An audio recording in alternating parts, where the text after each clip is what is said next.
Hi friends, welcome to our channel. இன்றைக்கி என்ன video பார்க்க போகிறோன்னு பார்த்தீங்கன்னா, குக்கிங் வீடியோ தாங்க பார்க்க போகிறோம்.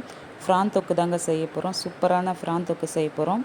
வாங்க எப்படி செய்யலாம்னு சொல்லிட்டு வீடியோக்குள்ளே போய் பார்க்கலாம். அதுக்கு தேவையான பொருளெல்லாம் எடுத்து வச்சுருக்குறேங்க. ஃபஸ்ட்டு ஒரு பேன்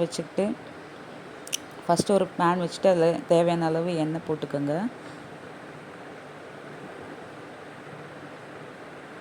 எண்ணெய் போட்டுட்டு அதுக்கப்புறம் பட்டை, லவங்கம், ஏலக்காய், சோம்பு, சீரகம் அதெல்லாம் போட்டு நல்லா வறுபட்டதும் அதுக்கப்புறம் 2 வெங்காயம் ரொம்ப மெலிசாக கண்ணாடி பதம் போல் நான் சாப் பண்ணி வச்சுருக்கேங்க.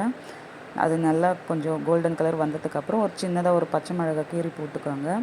அதுக்கப்புறம் ஒரு கொத்து கருவேப்பிலை அதெல்லாம் போட்டு நல்லா வதக்கி விட்டுக்கோங்க. வதங்கினதுக்கப்புறம் கொஞ்சம் மஞ்சள் பொடி, அதுக்கப்புறம் 1 டேபிள் ஸ்பூன் தனியா பொடி, மல்லித்தூள், அதுக்கப்புறம் 1 டேபிள் ஸ்பூனு மிளகாய் பொடி, வீட்டில் அரைச்ச மிளகாய் பொடி தாங்க போடுறேன். அது தேவையான அளவு உப்பு போட்டு நல்லா கலந்து விட்டுக்கோங்க. நல்லா வதக்கி விட்டுருங்க.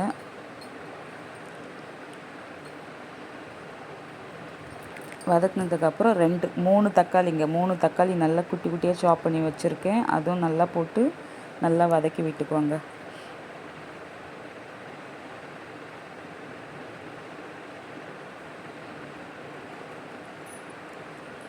நல்லா வதங்கினதுக்கப்புறம் ஒரு மூடி போட்டு ஒரு லிட்டு போட்டு கொஞ்சம் நல்லா வதங்கினதுக்கப்புறம் கொஞ்சம் தேவையான அளவு கொஞ்சமாக தண்ணி விட்டு கொஞ்சம் நல்லாவே வதக்கிக்கோங்க. ஏன்னா இதில் வதக்கிறது தாங்க ரொம்ப முக்கியம். நல்லா வதங்கி வந்தால் தான் தொக்குமே நமக்கு நல்லா கிடைக்கும். கொஞ்சமாக தண்ணி விட்டுக்கோங்க. அவ்வளோதாங்க. இதுக்கு தேவையான தண்ணி இவ்வளோ தான். வேறு தண்ணியே நீங்கள் யூஸ் பண்ண தேவையில்லை.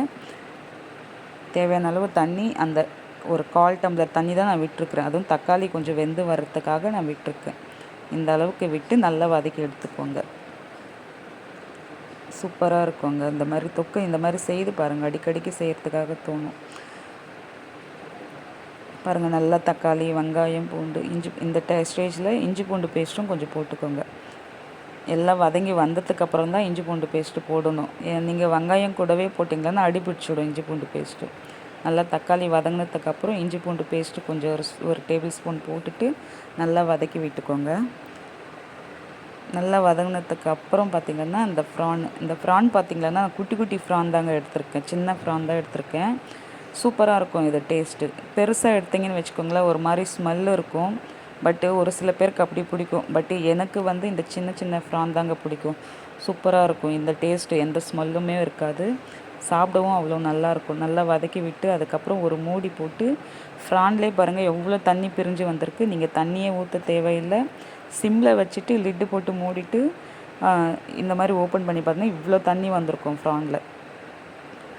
ஃப்ரான் பார்த்திங்களா போடும் போது எப்படி இருந்தது, இப்போ பார்த்திங்கன்னா லைட்டாக உட்கானதுக்கப்புறம் எப்படி ஆயிருக்கு பாருங்கள். இந்த ஸ்டேஜ் தாங்க கரெக்டாக வெந்திருக்கு. ஃப்ரான் வெந்ததுக்கப்புறம் கொஞ்சமாக பெப்பர் பொடி போட்டு நல்லா வதக்கி விட்டுக்கோங்க. எல்லாத்தையும் நல்லா கலந்து விட்டுட்டு அதுக்கப்புறம் பாருங்கள் சூப்பராக இருக்குங்க. அந்த ஸ்மெல்லே செம்மையாக இருக்குங்க. நான் சமைச்சிட்ருக்கேன். அது நான் வதக்கிட்டே இருக்கும்போது என் நாக்கில் எச்சி ஊறிட்டே இருக்குது. அவ்வளோ டேஸ்ட்டுங்க இது. கொஞ்சமாக கொத்தமல்லி தழை தூவிட்டு நல்லா கலந்து விட்டு மூடி போட்டு வச்சுடுங்க. ஒரு 5 நிமிஷம் அப்படியே ரெஸ்ட்டில் விட்டுருங்க. அதுக்கப்புறம் எடுத்து சர்வ் பண்ணி சாப்பிட்டு பாருங்கள். அவ்வளோ சூப்பராக இருக்குங்க.